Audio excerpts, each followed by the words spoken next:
Hello friends, welcome back to the new video guys and my YouTube channel guys. Today friend we are going to talk about guys infinix phone guys lock screen password guys, how can we remove it. Friends, we want to remove guys your lock screen guys this 4-digit password. So friend, how can we remove it? Today friends, I will show you, I will tell you in this video guys. So before starting video friend, first of all go and subscribe the channel guys, click the bell icon, like the video. Friends, now let's see how can we remove this password guys. You don't want to use this your lock screen pin password. So friends, you want to remove it, so guys you can remove easily from your phone security setting guys. So friends, we will click on phone security, and guys again scroll. Friends, you can see screen lock setting guys, tap here, and when enter your password, your 4-digit password guys, we will enter. Friends, you can see swipe option guys, tap here, and friends you can see remove.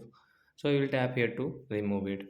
Friends, come back. Friends, your lock screen guys this pin password guy will remove in our infinix phone device.